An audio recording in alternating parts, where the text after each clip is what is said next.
Halo, saya Abe Saputra. Selamat datang di konten movie storyline. Hari ini saya mau ceritain alur cerita film lama yang dirilis di tahun 2002.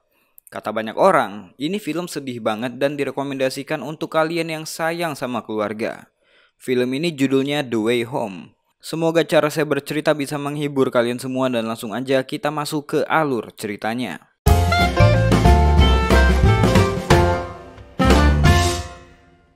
Film dimulai dengan seorang anak bernama Sang-woo dan ibunya yang akan ke rumah neneknya di suatu daerah.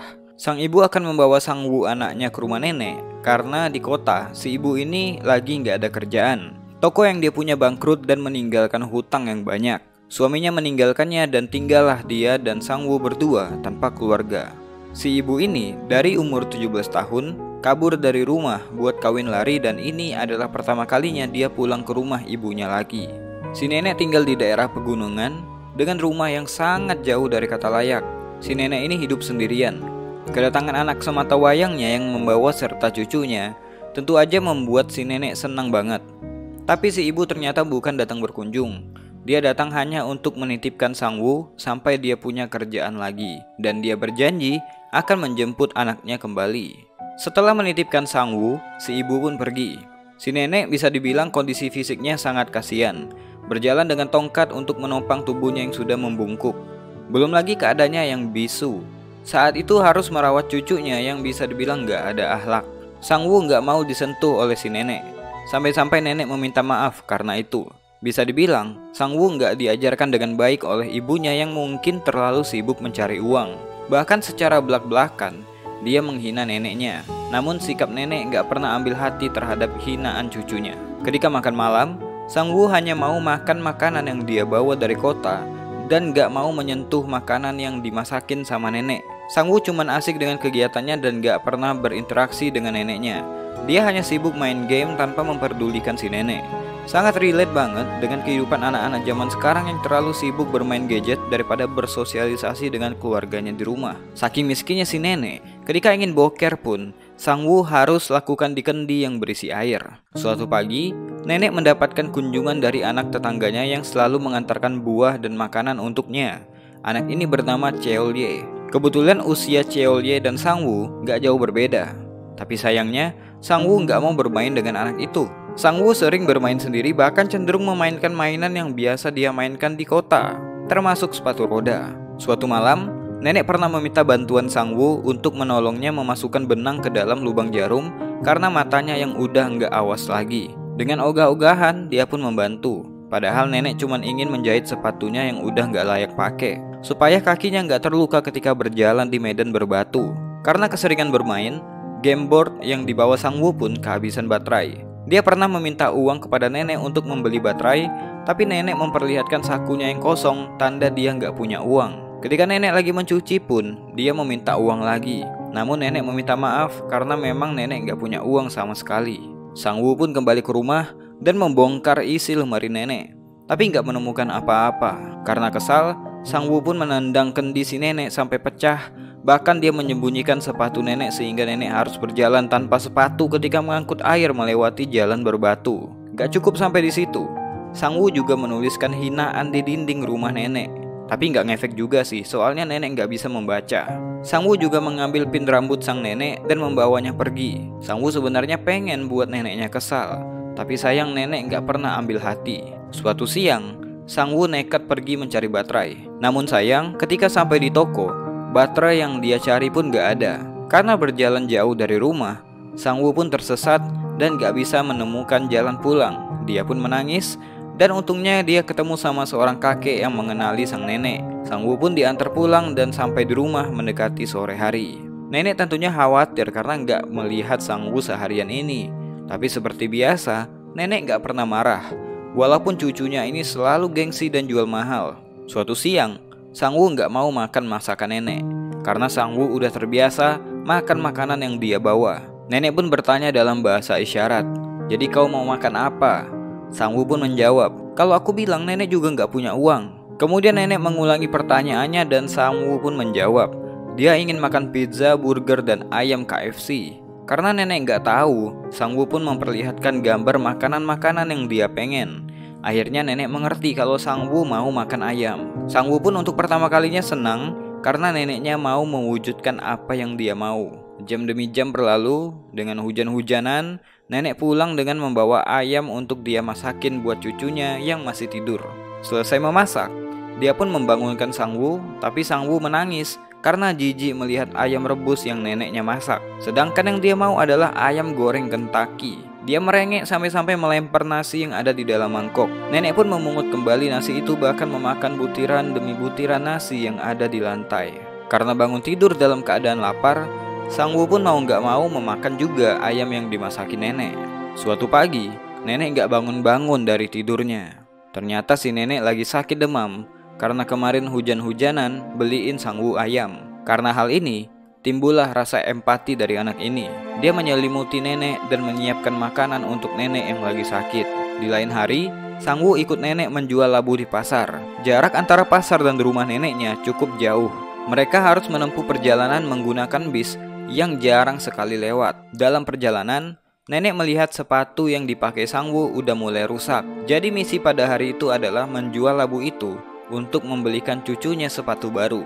Di pasar, Sang Wu melihat seorang anak perempuan. Dia pun melemparkan keranjang neneknya karena malu.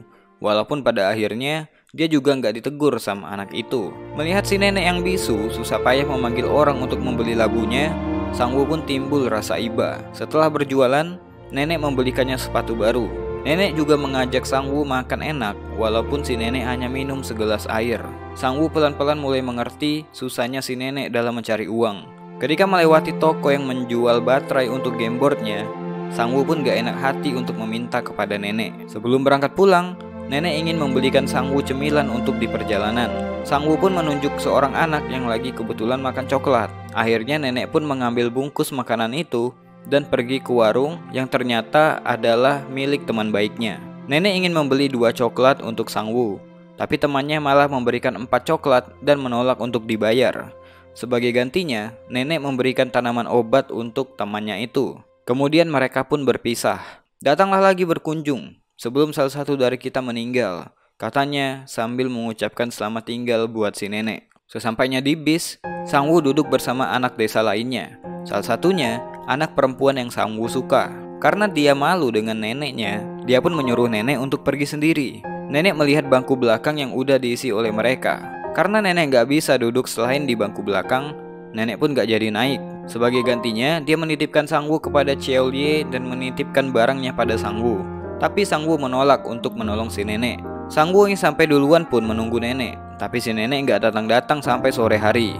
Ternyata nenek gak naik bis. Dia berjalan kaki dari pasar sampai ke rumahnya. Sang Wu pun sedih, dan pada saat itu barulah dia membantu membawakan barang bawaan nenek. Sebenarnya Sang Wu ini anak baik, tapi cuma egois dan gengsi aja. Karena merasa bersalah meninggalkan nenek sendirian, dia memberikan kue coklat terakhirnya secara diam-diam untuk nenek. Suatu hari, Sang Wu berjalan di sekitar. Karena cemburu melihat perempuan yang dia suka selalu bersama Xiaolie, dia pun berniat mau ngeprank. Dia berteriak kepada Xiaolie bahwa ada sapi gila yang mengejarnya dari belakang. Sambil membawa kayu bakar di punggungnya, Xiaolie pun lari dengan cepat sampai terjatuh dan terluka. Dalam perjalanan kembali ke rumah, Sang Wu bertemu dengan pujaan hatinya yang katanya mencari-cari dirinya dari tadi karena mau bermain dengannya. Dia pun baper tingkat tinggi sampai nggak bisa tidur. Keesokan harinya, dia membawa semua mainannya dan akan pergi ke rumah anak perempuan tadi. Karena nggak pede dengan rambutnya, dan karena di desa itu nggak ada barbershop, dia meminta nenek untuk memotong rambutnya. Setelah selesai, dia pun kaget melihat hasilnya. Sangat memuaskan. Karena malu, Sang Wu pun menutup kepalanya dengan kain. Sebelum pergi bermain, nenek membungkus gameboard Sang Wu dengan kertas kado. Melihat itu, Sang Wu bingung, buat apa pakai dibungkus-bungkus segala. Setelah itu dia pergi ke rumah anak perempuan itu untuk bermain bersama. Sepulangnya dari sana, Sang Wu yang bermain dengan strollernya pun jatuh.